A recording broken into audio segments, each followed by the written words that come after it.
Hello, everyone, and welcome to Beyond the Purple Door. I am Nicole Castillo, the Wellness Witch. I am here in studio today with John Brooks. If you haven't already, please go like and subscribe to our YouTube channel. And if you're not part of a tribe of giants, come join us there. So I'm really excited about the guest that we're having on today. He's part of my military family. He's one of the most inspirational people that I follow on social media. And he uses his broken past not only to motivate himself, but to motivate all of his friends and family. He uses social media outlets to spread positivity and let people know that they are not alone and they can make it through anything. He often listens to other motivational speakers, and he uses this to get inspiration for his social media pages. He does this because he had no one to mentor him and to help get him through some really tough times that you guys will hear about today if he's open to sharing. And so he also doesn't want anyone to think that they have to go through this alone. After coming home from the military, things for him were very rough. Some of the challenges that John has overcome is being homeless, being a single father raising two boys, and just the everyday struggles of life. He aspires to be a motivational speaker, and he is a volunteer field advocate for the American Foundation for Suicide Prevention. So very amazing. These soldiers, these veterans that come home and serve after the fact, like you're still serving your country and your community. So welcome, John. Thank you so much for being here. I would really like to hear what you're celebrating today. Thanks, Nicole. Thanks for having me on here. Celebrating today, just being alive. I mean, I think that's what we all have to do. So that's what I'm celebrating, just being able to wake up one more day and have a go at it. Amazing. Love that. Yeah, I'm celebrating I celebrated another birthday last week. So I'm very honored and grateful to have another year to add to my life. If you guys are celebrating something today, I would love to hear about it in the comments. So make sure that you share. So John, for those of us who don't maybe know a lot about your social media, I wanted to have you on the show because you're one of my favorite gym rats. You and Sham, Dr. Sham was supposed to be on with us today, but he had a scheduling conflict. I think he's in class right now. So I just wanted to hear, like, what is it about the gym that you love so much? Just the feeling that I get from it. It keeps me disciplined and motivated, not only just to go to the gym, but in other parts of my life too. So I love the feeling of working out. I actually went to the gym this morning at 4 o'clock this morning. That's usually when I go. So most people are sleeping and I'm after those goals. So that's what I do. Yeah. So if you were to take the gym as a mindset, what type of a mindset do you think that it gives you or that you have if you're someone who loves to go to the gym? The mindset it gives you is mainly discipline. I mean, everything in life for me and what I project to other people is that mindset and discipline is everything, no matter what you're going through in life. I mean, it's about the perspective of what you see. So going to the gym to me, I mean, after coming home from the military injured and then going through so many surgeries, and now I do have an artificial knee, which prevents me from doing a lot of the things that I used to do. So the gym helps me kind of keep a healthy mindset because I was an athlete my entire life. And the mental aspect of losing the ability to do certain things really can play with you and take you down some certain roads. And that happened to me. It's any athlete, they fear, that ability to be taken away. And that actually did happen to me. So, the gym for me, even though I can't do a super whole lot of things in the gym, I focus on my upper body and it just still gives me that mindset and discipline just to get up and go every morning. Yeah. I love that you are able to, because you work full time, right? Yes, I do. So you work for full time, then you're up at 4 o'clock in the morning to go to the gym and work certain muscle groups because you have your body's endured so much. Is that from your military service? Yeah, it's from the military service, and then of course just everyday life. But the majority of my injuries have come from the military, so it wreaked havoc on my body. So it was a struggle to get where I am today. Yeah, I my husband is a disabled veteran, and I know you mentioned multiple surgeries. He also has had multiple surgeries. I love what you say about focusing on what you can do, focusing on your upper body, and being able to find, I don't know, it's like the closest thing I can relate it to is when I had neurological Lyme disease. I used to love to run. I played soccer, so I was a runner, and I'd go to the gym to get on the treadmill, and I literally would fall off because I had a foot drop, so my foot was stuck like this. I couldn't lift it up, and it would feel like I was on bubble wrap because the Mhm. bottoms of my feet were so swollen and the neuropathy. So I got on the elliptical instead of instead of the treadmill because I could hold on to the elliptical and not fall off of it and still be able to, work out. I was focused on the things that I could do, and I noticed that it expanded what was possible for me. Even though I had that limitation, I wasn't an elliptical person before I got sick, but was able to adapt. Um, is that mindset with adapting to your environment and adapting to your conditions around you, is that also something um, that you learned from your military experience? Yeah, I mean, in the military, like your husband, he could tell you. I mean, we're conditioned to be disciplined in many different areas of our life, and physicality is one of them. Because of what we go through in the field, and for me, I was in Desert Storm, so that played a lot of roles. So with that being said, I mean, with all the surgeries I've been through, it did push me and drive me to conquer all the obstacles that were in my way. So my military background did help a lot with that. So So what was your experience with growing up? Is discipline something that was taught in your home?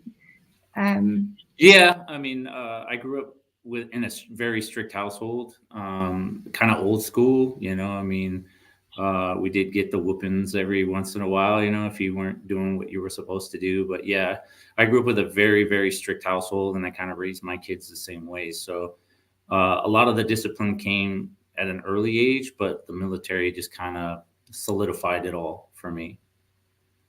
yeah, I love that. With getting up at 4 in the morning, I feel like my husband's able to get up in the morning, maybe not because mornings are his thing, but because of the discipline with being in the military and having to get up at all different times of day and then going and doing things you may not want to do.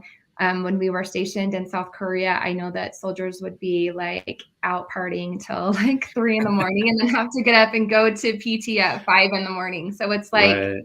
I just see, I don't know, that carry over with getting up at 4 in the morning to go to the gym, but you don't have a drill sergeant or anybody over you like saying you have to go. So what is the Yeah. secret? It's mindset. It's that 5 second rule that I've shared with everybody. Any decision in your life, you typically have 5 seconds to make that decision, and then once those 5 seconds are gone, we tend to make excuses as to why we prolong or procrastinate making that second, making that decision. So not to say that you will never make that decision happen, but as time goes on, if you don't make that decision in 5 seconds, we procrastinate, make excuses, and the percentage of us failing at deciding what that thing is higher and higher and higher. And so I use that every morning. As soon as my alarm goes off, I got 5 seconds to put my feet on the floor. Otherwise, I'm just like everybody else. I'm like, oh, I feel so comfortable. I don't want to get up. It's so warm, but it's discipline. It's like being in the military. You just get up and go after it, splash some water in your face, get ready and get out the door. So So you have trained your body to do it before you have time to think about it. exactly. Exactly. And I think that's what everybody needs to do. It's like, it's so almost like human nature for us to just procrastinate, be like, do it later, or, do it tomorrow. It's like, no, do it now, get it done, get it over with, just go for it. Yeah, I love that. Do it now. Yeah, and I feel like as I have gotten older and felt the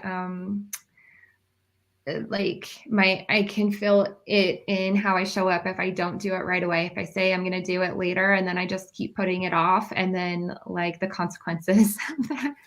Exactly.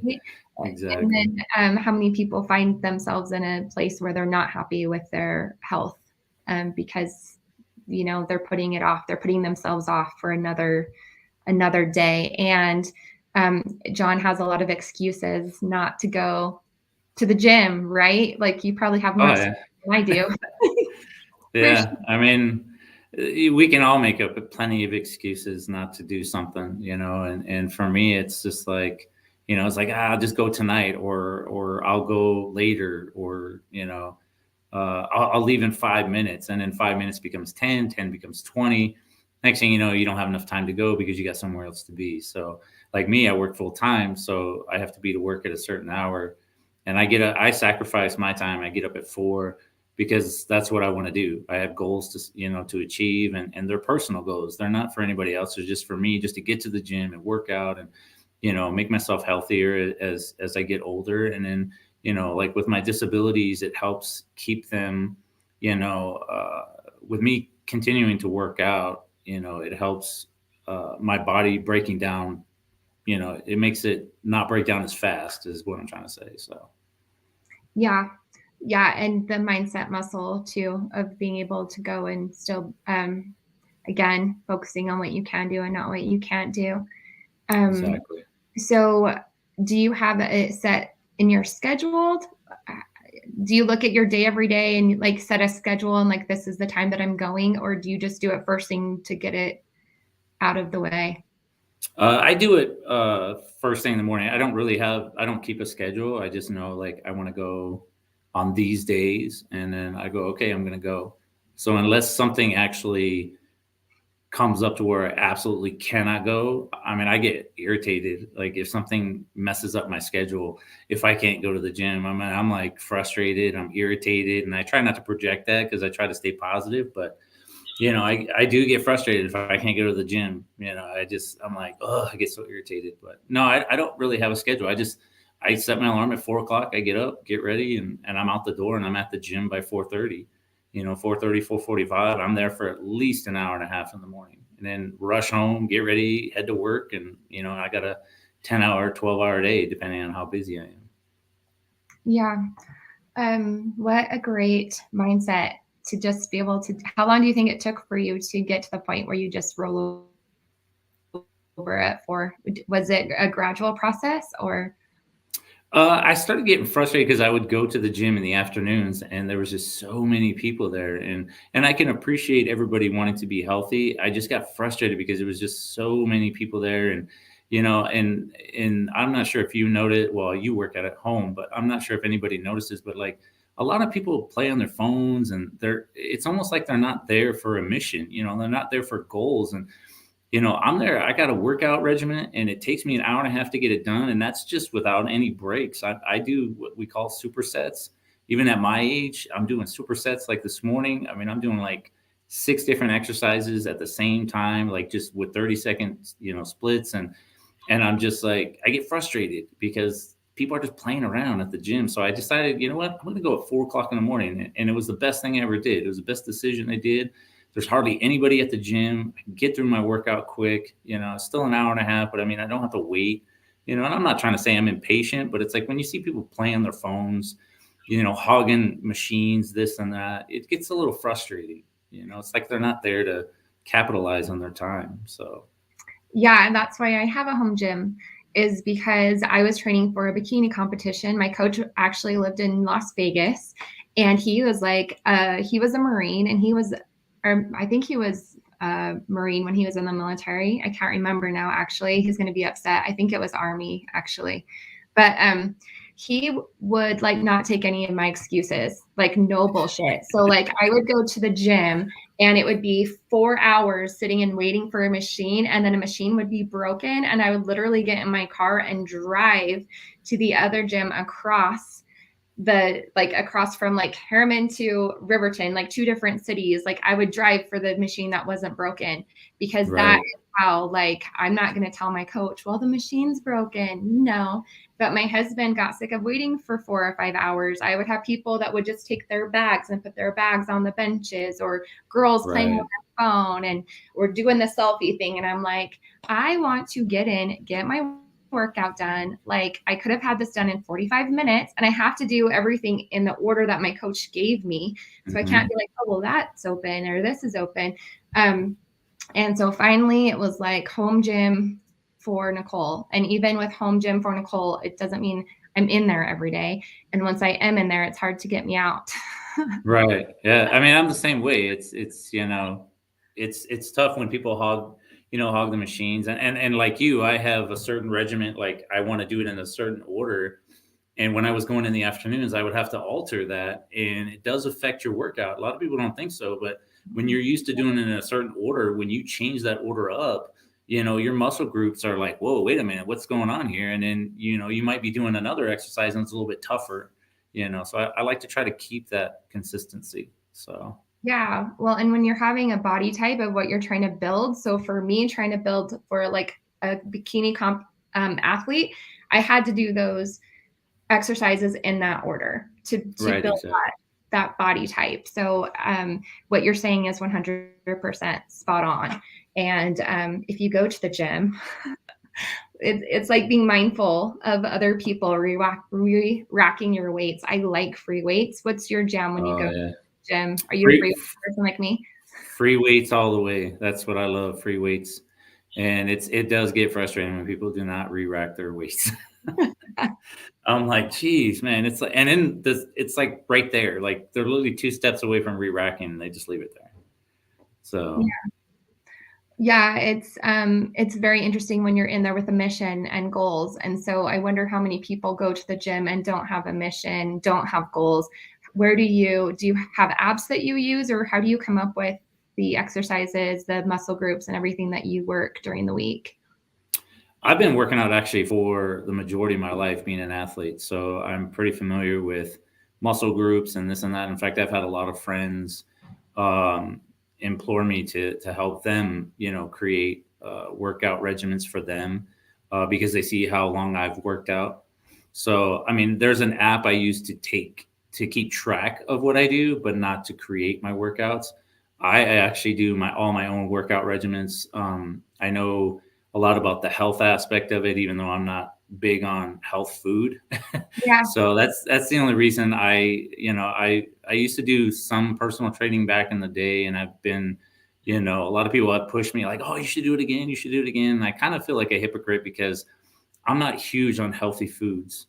When I was training to box for a breast cancer event, I did a chicken and rice diet, and I lost 60 pounds right before my fight, and I still kind of ate like crap because I had teenage kids, and we'd go out to In and Out or some burger joint, every so often. But I always felt like a hypocrite, like trying to tell people like this is how you work out, but you need to eat healthy, but I'm not eating healthy, So it's like, why should I listen to you? So, but I do try to help people where I can because I know about all the different muscle groups and how to work them, and that's what I do. Because I can't do any lower body exercises due to my injury. So I focus on all my upper body. So I do a lot of, chest, bicep, back, a lot of ab workouts, stuff like that. So I focus on those things. Yeah, that's awesome. So when it comes to nutrition, that is one of those things that like is my passion, I guess. Like, I love working with nutrition and clients with eating healthy. The thing is like right now where I'm at in my in my journey, I'm able to pretty much eat whatever I want as long as I work out and maintain like where I'm at right now. Um, is that so? With that, without tracking anything, because I've been the girl that has to measure out her food, how many ounces, like cook, measure. That's how crazy it was. But right now, I can like eyeball it, work out in the gym, and then I'm not having to count calories. Have you gotten to like that sweet spot where you know where that is for you? I know where it's at, but I'm just like anybody else. As I get older, it gets harder and harder to keep the weight, down. I was very fortunate as a young adult that I had a huge metabolism. I could eat whatever I wanted and keep the weight off. In fact, I used to tell people when I was in the military, I weighed 150 pounds soaking wet. I'm Mhm. now over 220 pounds. I'm up to about 240. A lot of that's muscle because all I do is work out. Mhm. So um, I don't necessarily, I know what I need to eat. My body does not like health food, unfortunately. I've tried to eat salads, and my body just says, nope, I don't think so. So I try to eat chicken and rice a lot, to get the good proteins and things like that. But I still, I snack like everybody else. And, so I got to quit the snacks, and then, hit the gym a lot more in order to keep the weight down. But at my age, I'm not really concerned about weight. I'm just more concerned about the health aspect and keeping me healthy and going. So, Yeah, I love that at 42, I'm in the same space. Like I like being able to eat and like build muscles. Like to build muscles for my body type, it's like eating and lifting lots of heavy shit. Like that is yeah, how I gain muscles, right? yeah. So I think Tana can relate. I do not eat healthy at all.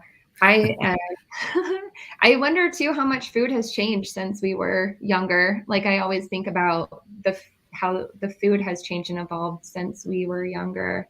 I'm guessing Yeah. around close to the same age. Yeah, I'm up there. I'm a little bit, I'm 48. I just turned 48 in November. So, food has changed a lot, I think. I've tried to do some of the more healthier things that have come up in the stores. I did try that Beyond Meat, and it damn near killed me. I was like, oh my God. So I just went old school, I just, what I learned, growing up and from my grandparents, because my grandparents helped raise me a lot, and, just meat and potatoes. And then when I got into health, working out, it was chicken and rice. And I will tell you that when I did my boxing routines and trained to box for that event, I ate chicken and rice every day, day in, day out, and I lost 60 pounds. And I'll be honest with all the viewers right now, I still ate like crap. I mean, I would eat chicken and rice faithfully every day for lunch and dinner, but on the weekends I would cheat so bad with my kids and my, because they were teenagers, and how teenagers are like, hey, Dad, let's go get a burger or let's go get pizza, and I still did. And I worked out 4 or 5 days a week for an hour, but I wasn't lifting weights back then. I was doing mainly a boxing cardio workout. Yeah, and So I had Gerald on last week. We pre-recorded it because I was in Arizona for the ultimate coach experience, the ultimate experience. It was amazing. saw But that. yeah, but Gerald talks a lot about he's at like 52, I think, and he was talking about the mindset of a boxer. And I'm curious to learn about the different mindsets. That's why I was asking you about the gym. But it feels like with him with boxing, it's like he almost likes to punish his body. He's like, I will go out and cheat just so that I can punish my body, like doing more. So I just I'm the same way. I'm the same way. I'm a glutton for punishment. It's just how I grew up, old school. And my grandfather used to tell me, eat nails and spit out sacks. That was one of the things he used to always tell me. And it just always stuck with me. And I never gave up, no matter how tough and how hard it got. And I have so many scars, you know, all over my body just from punishing myself, and just getting in there and getting it done. So I can relate to him. It's just mindset and just getting it done. Yeah. Well, and then talking with Sham, he was just saying like working out in the gym, it's like a mind body connection. So like Mhm. you are which I really liked because it's about like when I'm working out and lifting weights, I feel like a goddess. Like I love how it feels. And I didn't realize it was like the mind body connection. And I'm wondering how that impacts it. Well, it does. Is that something that you feel with working out? If you were to look at boxing and the gym, the difference between the two? Oh yeah, most definitely. I mean, there is a connection. I mean, and you have to focus. You can't just nonchalant go in and just be like, oh, I'm here for the gym and I'm going to work out. You have to go in like, hey, I'm here to work out and I have a goal and this is what I want to do. I want to work these muscles and do that. And that's what I do every day. And going to the gym, whether it was like now where I'm doing a lot of lifting weights or back when I was doing my boxing workout, it is a mind connection with your body and your muscles where, you feel empowered, like when I left the gym this morning, I mean, I just felt great. I mean, I had a great mindset. I was focused. I was like, yeah, let's get this day. Everybody dreads Mondays and I always post TGIM. Thank God it's Monday. Let's get after it. It's like Monday is another day, just like Friday. Let's get after it. It's all mindset. Everybody's got this mindset that Monday's so, bad. And I'm like, I look forward to Monday. Yeah, So well, yeah, it is a connection. It is a connection with your mind and your body. You have to push yourself, and not give up when you're lifting weights or if you're running or doing the bike or whatever it is you're doing. You just got to push yourself. Don't quit just because it gets hard. Go one more bench or one more set or, a few more minutes on the bike or the elliptical, whatever it is, push yourself a little bit more every day. I love that. So when you say have a goal, how do you come up with the goals that you've created for yourself in the gym? Basically, at my age, it's personal. It's, a lot of people, they try to create goals that more or less reflect on other people. Like, oh, I want them to see me a certain way. You have to focus on yourself, and that's not being selfish. You have to make yourself better before you can help others be better. So the way I come up with goals is like I focus on, okay, what do I want to do? Do I want to gain muscle? Do I want muscle definition? Whatever it is that you want, create that goal, write it down, and put it everywhere. Put it on the mirror in your bathroom, put it on your refrigerator. Keep reminding yourself what that goal is so that way you can see it every day. Wherever you're at in your house, you keep putting that little sticky note or a little note here and there, put it in your phone, make reminders, whatever it is. Just keep reminding yourself what that goal is and focus on it and just have the patience to get there. I think in this day and age, a lot of people want results so fast that they forget you got to put time in. It takes time to get those results. So you just got to have patience. Yeah, and that's what when I work with clients. So if you guys were to guess the percentage of people who lose weight and then gain it all back, um, it's 98%. So 98% of people who lose weight end up gaining it back or more because they go too fast and they don't take the time to work on your inner self. Because that's where all the magic happens. It happens inside. And usually, every time somebody releases like 10 pounds of body weight, they're releasing 10 pounds of emotions or trauma that's been trapped in their body. So it's a very emotional process. And if you just rush through it, you're going to find yourself back where you were started or worse. And then it comes to the point where it's almost like, it's almost like a shame feeling because you get to a certain point and then you allow yourself to go back to where you started or worse. And it's because of the patience. I love that you said that. Patience is so important, giving yourself the time and working through the emotions of the attachments that you have to the food that you're eating or the habits that you have, getting to the gym. And I know so many women that go to the gym and they're so intimidated because they think that everyone's looking at them or judging them when they walk in the Mm-hmm. door. And I'm like, I went with a friend once. She's a badass, but she was so afraid to go. She's like, they're all going to be watching me. They're all going to be looking at me. I'm like, girl. So we went in, I get on the treadmill, fall flat on my face. Nobody even looks up. and she just starts laughing. She's like, oh my gosh, you're right. Like nobody even like looked over here. I'm like, yeah, girl, they're too busy like looking at themselves in the mirror and in their zone. Like, they don't even they don't even realize that we're here. It's fine. But it can Yeah. be intimidating walking into a gym for the first time. It can be. The one thing I tell people is everybody has to start one day and don't compare your first day of your chapter to somebody else's chapter because they're at a different chapter in their life and their goals and their process. So when you walk into the gym, don't have that mindset that, oh, somebody's looking at me or everybody starts somewhere, and we're all at different chapters in our lives and in our process. It's like I love seeing people come into the gym. I was like, hey, great for you. You're starting your journey. Let's get after it. I get people ask me to spot them in the gym. I encourage them, push them. I don't know these people, but like I'll push them. Like, hey man, you got one more. Let's go, let's go, let's go. You got it. It's having a little bit of like a mutual respect for people. Hey man, you're here to get healthy just like I am. I'm a little bit farther along than you, but I'm going to encourage you to get where I am. And that's the thing. Yeah, I love that. I'm that person too, that when I see people like running like on the side of the road, that I'm just like the person honking and cheering them on, It's, it's Yeah. like one of my favorite things. It just lights me up. It inspires me to watch people, and you never know their stories. Like I love seeing people like you at the gym.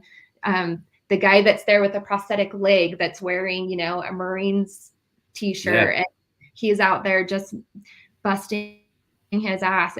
It's amazing. Or the guy in the wheelchair that is doing the pull-ups that like I can't even do one, and he's doing it with like his wheelchair. It's just so Yeah. inspiring, and you never know the stories that people have. And so like their chapter, like I don't know how to explain that, but it's like sometimes when you see people, they may be pretty far along in their chapter, but you can't tell because it looks like they may just be starting out. Exactly. Yeah. I mean, I had to start over. When I had my surgery to replace my knee, I was out of the gym for probably close to 2 years, and I lost the ability to walk. And talk about a mind-blowing setback, as an athlete, when you wake up from surgery and you don't know how to walk. Like I literally had to learn how to walk again. And it was a journey, and it was a tough journey for me, not only physically, but mentally, to come back from that. And now I'm in the gym. I've been in the gym, and I'm going strong. I can't run anymore. I can't do any lower body stuff, but at least I'm in there and I'm doing this and doing that, so, and that's what it's all about is, don't give up on yourself. I could have very well just gave up on myself, be like, well, I can't run 5 miles a day anymore. I can't do this. I can't do that. Why even go to the gym? And, I made a decision just to, what, I'm going to do what I can. I'm not going to focus on what I can't. I'm going to focus on what I can do. So, and that's what I did. I focus on all my upper body, muscles, and I try to develop them and keep going that way. So tell me a little bit about the mental journey of after your surgery. I know we've touched a lot on the physical side. So how did you build your mental toughness to get back into the gym after 2 years? It was a lot of painstaking thoughts and just talking to myself. And I didn't really have a whole lot of people around me to encourage me. But when I woke up and couldn't walk, it really put life in perspective for me. Lost my brother a few years ago, and then I wake up and I can't walk, and I was an athlete my entire life, and then had every setback I could imagine with my surgery, which was, even my doctors were dumbfounded at how many setbacks I had because of how young I was. And it was just mental toughness. Just, it's like pushing myself and pushing myself, because I didn't think I could get through physical therapy. And I wasn't where I needed to be from when I was talking to my physical therapist. And I even asked him one time, I said, am I ever going to be able to get to this point? And I remember she told me, she's like, you can do it. She's like, just keep at it. And it kind of just clicked in my head. And I was like, she's right. I'm an athlete. I push myself all the time. And, it was a mental setback of catastrophic proportions for me. And I just kept talking to myself. I'm like, I can do it. I can do it. I forced myself. I didn't give up when I felt weak. I didn't give up when it got tough. I just kept pushing myself. And I don't look at it like I can't run anymore. I'm very grateful that I can still walk, and that's what I think every day, that when I get up, that I can still walk. So it's just a little success stories like that, like just being able to get up and walk, and then, just focus on that. So, it gets frustrating at times. I'm not going to lie. There's times I go through a little sort of a depression where, I think about like my past, and I'll be like, you know what, this is where I'm at, and I made it, and this is, I'm not going to focus on that past anymore. This is where I'm at. I'm looking toward the future. Yeah, I can really relate to that. I know with my Lyme disease, how much it changed me mentally, physically. I think it even changed me emotionally. It was like mourning the death of the person that I was before I got sick. And so I think that people don't maybe realize that the impact that it has when you lose your ability to walk or whatever it is, but it's like you're mourning the death of the life that you thought you would have. You're mourning the death of the person that you were before. I'll never be the person that I was before I got sick. And I like felt like I loved her so much and I worked so hard to get there. And then having like one day I just realized I'm like, this is like mourning the loss of someone. I'm mourning the loss of me. I don't know if that uh, is relatable. Oh, most It, definitely. Yeah, most definitely. I mean, I look at it as evolving, it's like a butterfly, a caterpillar, becomes a butterfly and it evolves and changes into something else. And instead of crawling, now he can fly.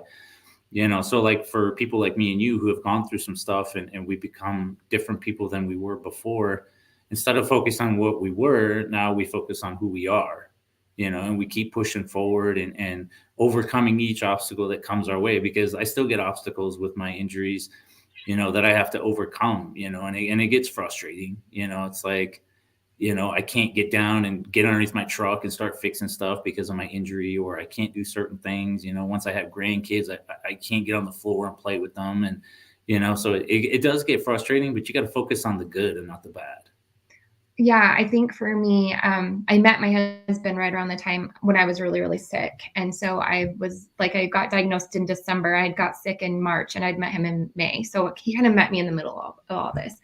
And I was like so upset. And it was just like realizing, okay, this person still found you and fell in love with you even after you were sick, even after you were this person. So having to shift, like reframing that story, taking that story and turning it into something that's empowering instead of something that's disempowering. Yep. Um, yeah. So who did you read any books? Did you watch any speakers during this time? Like when the 2 years Not, after your surgery or no, not really. I mean, the journey in itself was inspiring to me as I look back. Um, it's like just going through the whole process, of the physical demand that I had to put myself through just to get where I am today. Um, I didn't really read any books. I just kind of found myself again, just kind of reinvented myself, I guess you could say. I found myself and then reinvented myself into who I am today. And I just focused on all the good. Like, instead of focusing on like, hey, I can't run anymore, this is depressing, I just said, well, at least I can walk. And I tell people, I said, I'm grateful, I can walk still, because the worst case scenario is I wouldn't be able to walk anymore. I'd have a walker or a cane or something. And I was able to get myself to where I am today. So I just kind of motivated myself and pushed myself, and I kind of thrust that into what I do for other people, and share my story and just kind of help them see the more positive side of life, because it's so easy for people to be negative. And it's just crazy. It's like, why would you? In fact, I just told one of my employees today, he told me, he's like, man, you're always so upbeat, even when you're probably not, and I was like, hey man, we're only on this planet one time. I said, I don't know why anybody wants to sit here and be negative and just live life like that. It's have fun, so. I love that. Looks like Hugh had a question. What are you doing now that you weren't doing before your injury? What I'm doing now is, well, before my injury, I was able to do just about anything. I could run, I could do all kinds of stuff. Now I have to be very careful because I do have, titanium in my knee. Basically, my whole knee has been replaced with titanium. Although I was told I'm not able to do certain things, I focus more on the upper body portions now. I still try to ride the bike. I am cleared to ride a bike, so I try to do that in the gym, which gives me some cardio. I cannot do treadmills because I can't do, I can't have the impact on the artificial knee, even though it's titanium. Any doctor will tell you they only want to do one knee replacement in your lifetime. So, and I got mine done when I was 46, I think it was. No, 44. I'm sorry. And they usually don't want to do those until you're in your mid to late 50s or early 60s. So it was a rough decision that I had to make at an early age, and I thought, well, I'm young, I could recover faster, and it just every setback that I could get. So it just moving forward, just try to stay positive no matter what you're going through. I love that. So tell me a little bit about your social media pages that you have. What was the inspiration to get those started, and who who has been inspiring and motivating to you in your life? I didn't really use my social media for personal aspects. I just, I wanted to promote positivity and inspiration in the world, because I wanted to make the world a better place. So that's what I was using my personal page. And then when I come upon, Wake Up with Giants, with Nick, he was pushing me to create, a page. And I finally did after I had an interview with Nick and Ryan. And it was kind of liberating, So I created that page, and I tried to take my own personal page, and I don't do too much personal stuff on it, but I just want to put positivity out there because I think it's a better way to live. I mean, yeah, don't get me wrong. I still get upset at certain things, but the key is to have the mindset to understand when you're going through, a negative aspect, and then kick it in the butt real quick and change it around, So I use my social media pages, Johnny Be Good, Motivational, and Inspiration, just for that. Instagram, somewhat of the same thing. Not quite as much as Johnny B. Good's Facebook page, but that's what I try to do, So, and I hope I get a lot of people that reach out to me, and because I often question myself, am I really helping people? And usually, right about the time I start questioning that, someone will pop up on my page and be like, "I really appreciate you, posting this stuff. It got me through today," or "I really needed to hear that today," and it just kind of solidifies what I'm doing, even though I may not know it. I am helping people. Yeah, I love that. So he was asking if you've traded regular workouts with aquatic workouts. What's funny is I grew up in California, and I used to surf all the time growing up as a teenager. And my parents had a pool at their house, and I hate swimming. I'm a very, very good swimmer. I was in the Navy. I Yeah, can swim in the ocean, but I'm just not a big swimmer person. So I was told that aquatics is a good workout for me, especially with my knee the way it is. But I'm just not huge on getting in a pool. I'm the same way. And like I played soccer, I could run for 90 minutes or more. Like I played midfield, I would run for days. But when it came to water, I don't know how you guys do it. I don't know how swimmers do it. I'm going to have swimmers on the show so that they can explain it to me, because it's just that working out in the pool kicks my ass. I will just, Yeah. it exhausts me, and I don't know how. I don't know.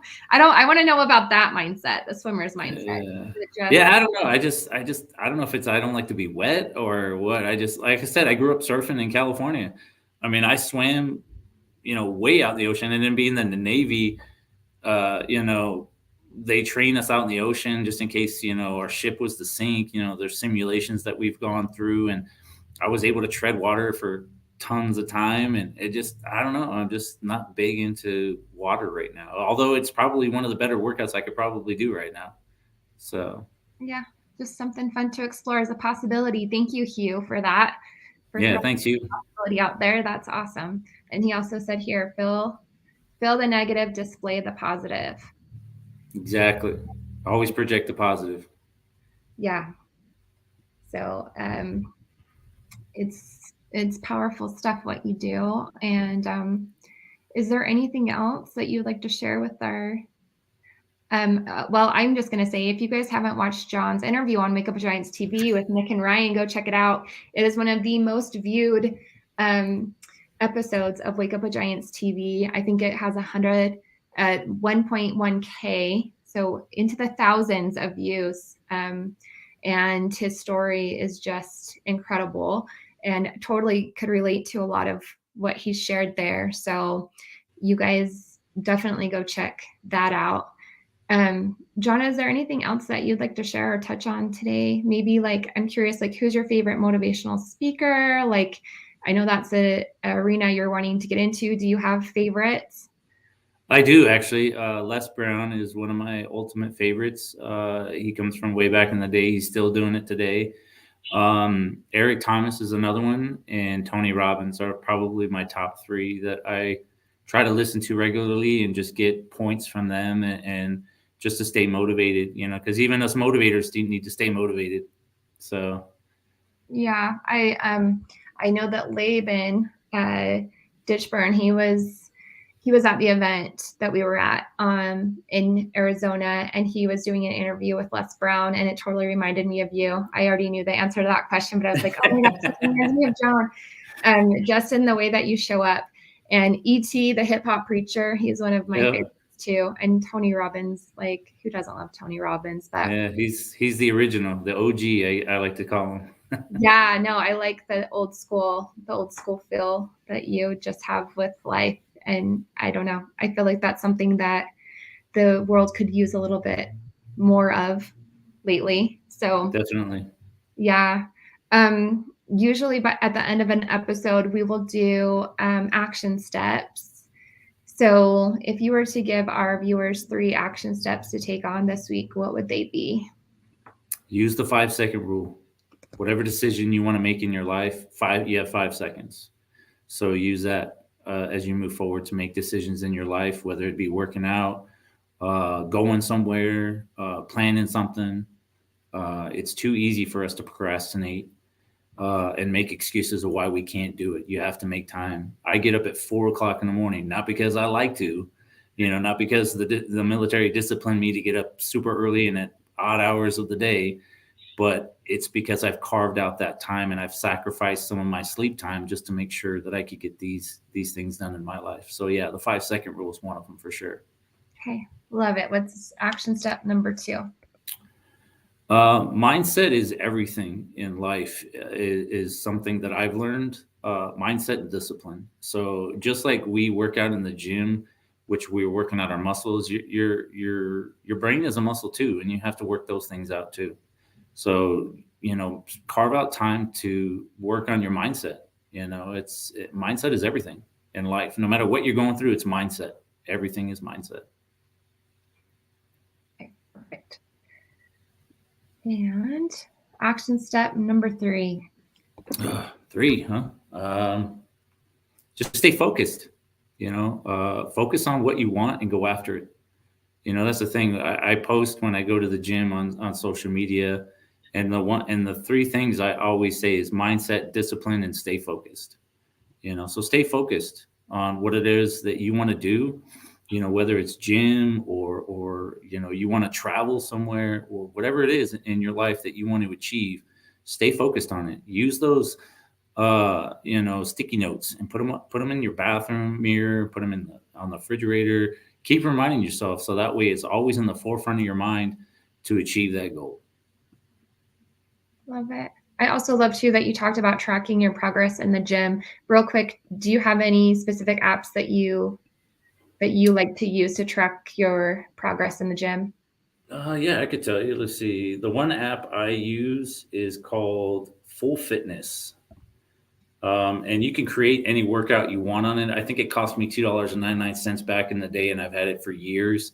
It's a great tool that I use just to track all of my workouts. I just to, so you don't forget anything, because a lot of us may forget, oh, I only did 4 reps instead of 6 or just stay focused on it. It's a good way to stay focused on your workouts and make sure you complete them, so that's why I use it. Is you can create a workout on that app, whatever muscle tone you want to get. It's got cardio, it's got back, it's got biceps, arms, all that stuff. You can create a workout, and you can create the workouts with either free weights, your resistant bands, or machines. And that's why I like the app, is because it's very universal for all people. So if you like free weights, you could create workouts with that. The resistant bands, if you want to do it at home, which I did during the pandemic, and then machines. So it's a pretty good app, and I've liked it ever since I got it. I think back in the day it cost me $2.99. I'm not sure if it's still the same today, but it's a good app. Yeah, no, I like watching mine to see the weights that I lift go up. Like like watching my PRs go up. Yeah, most definitely, and that's why I do it too. Is to sometimes we get so consistent and be like, oh wait a minute, I haven't pushed myself lately. Let me add a few a few pounds on here. So Can it make you swim? Oh, he's asking. I think if the app can make you swim. I'm I don't sure know. I don't know if it will. it will, but all right. Well, John, I just wanted to thank you today for being a guest and all that you shared with us here. Some good gems. If you guys don't follow John on social media, you can go over to Johnny B. Good's Motivational and Inspirational Quotes. It's a Facebook page on Facebook. You can also find him on Instagram. I believe it's the same name, right? On Instagram? Yep, Johnny be good. Johnny B. Good on Instagram. And all right, I'm going to go over after our episode. I will go over into a tribe of giants. So if you're not a member of a tribe of giants, come over and request to join. I will add you. I'm going to throw up the thumbnail of today's episode with John's action steps, and we will be there to support you guys with your goals. So, and you guys, if you have your own action steps, those work too. Yes, thank you so much, John, for your No problem. I appreciate you having me on. I love it. Here. All right. The tools, support, and accountability you need to live your happiest, healthiest life is beyond the purple door. Will you open it? Love you guys.